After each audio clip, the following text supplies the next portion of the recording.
All right, I want to be honest with you guys. Whenever I sign up for these crazy challenges, it's not just say, oh, I've done a 100-miler, oh, I've competed in bodybuilding X time. Like, has nothing to do with that. The reason why I sign up for these challenges or these events, first, you meet some cool people. That's first.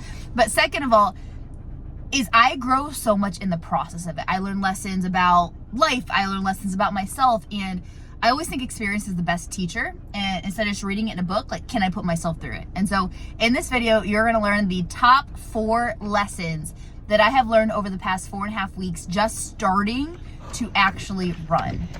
And I think they're going to hit home with you. So here's the top 4 lessons. Woo! Just got done my longest run ever so far. It was 7.5 miles. It was ascending 400, so I had a 2-mile warm up. 400 at a certain pace, like pretty sprint, and then a 400 jog, and then you repeat that for many rounds, and then 2-mile cool down. So feels really good. I'm glad to be done. I got here at 5:30. It is 7:43, so a hot second, and I'm winning the day, baby. Feels good. Lesson I've learned with running is to push through the wall. And what I mean the wall is it's not just a pace.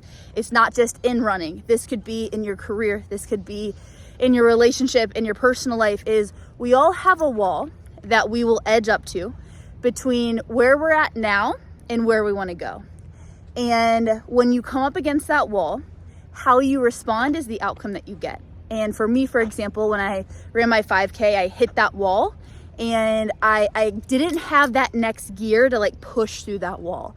And I knew that that was an analogy with different areas of my life. Like I would kind of get where it gets really hard and then I'd pull myself back, right? And my whole focus within the last 2 weeks is just pushing past that wall, pushing through that wall.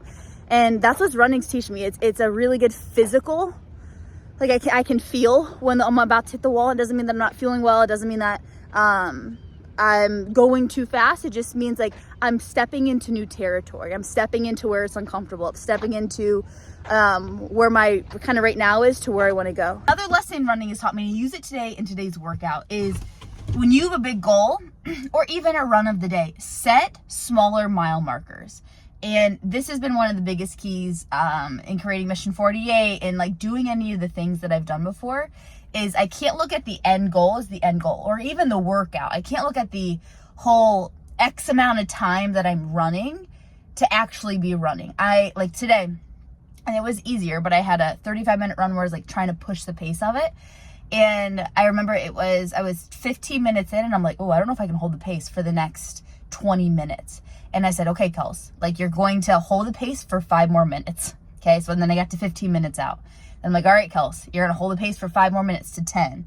And I did the same thing until I got to 0. And then I even chunked it down to 1 minute. And so that is something running has told me because it's very, when I say monotonous, don't take offense, runners, it's monotonous, right? Like you're doing the same thing over and over again, and it's really easy to get in your head versus like doing some weightlifting stuff. Like you're doing all these different exercises. It's constantly different. And so with running, what I found is it's really easy for that little voice to pop in your head of like, oh, you have so much time left. And it's just, you can't rush time, right? And so for me, that has been incredibly helpful to set those smaller mile markers and to say, okay, that's my goal. I'm not going to worry about the end goal. I'm just going to focus on that goal or 1 more lap, right? Or 5 more minutes.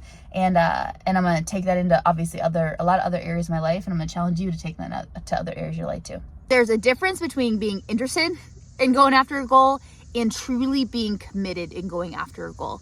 And I know in my life, there are certain things that I set as goals, but I was really only interested in, meaning when it got hard or when push comes to shove or when I didn't really feel like it and that little voice would talk me out of it, I would compromise on the things I needed to do to get to that goal, right?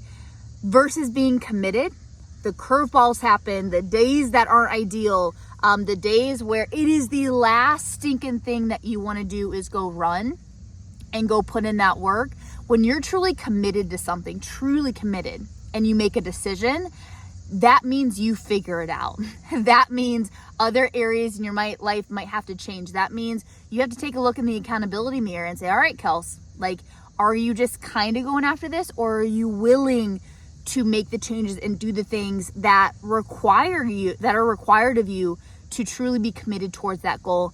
And it might sound like that is taking away from other areas of my life or taking away from certain things. But what a lot of people don't realize is when you truly make a committed decision, it levels up almost every area in your life. And you gain this momentum, and that's another lesson. I'll talk about that later. You gain this momentum and you gain this just clarity more than anything when you truly are committed and you make a decision. And so that's one thing. Like I am committed to training for this 100-miler and doing it. Like there's certain days that are not ideal. There's certain times that I'm like, oh, I really don't want to, but I'm not interested in this goal. I'm not just interested. I'm committed, and I'm willing to do what it takes to get there. And I know it's going to be challenging. I know there's going to be some days where I'm like, oh, it's the last thing I want to do. But I'm not interested. I'm committed, and there's a difference in that. And last but not least, the final lesson that I have learned from running over the past 4.5 weeks is there is nothing like setting a big, audacious, scare the crap out of you, I don't really know if I can complete it, goal on your calendar. And not just in your brain, not just, oh, I'll get to this someday, but like truly signing up for something where you're like, I don't even know if I can finish this thing, but I'm going to challenge myself to endure the process of it. And not just endure it, but truly be in the process of it. Like I can't think about me running 100 miles. Like for me, running 15 miles seems wild to me, but it challenges you to do things that you've never done before. It challenges you to step in arenas that maybe you would have never stepped in before. And more than anything, it lights a fire, at least for me. It lights a fire in me where it's like, I'm doing something for Kelsey, not Kelsey the coach, not Kelsey the entrepreneur, not Kelsey the daughter, the dog mom, not Kelsey for any label that I am, just Kelsey the person.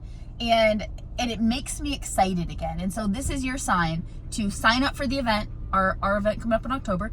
Sign up for the event, take the vacation, take the trip, like go do something that kind of scares the crap out of you, but then also will excite you at the same time.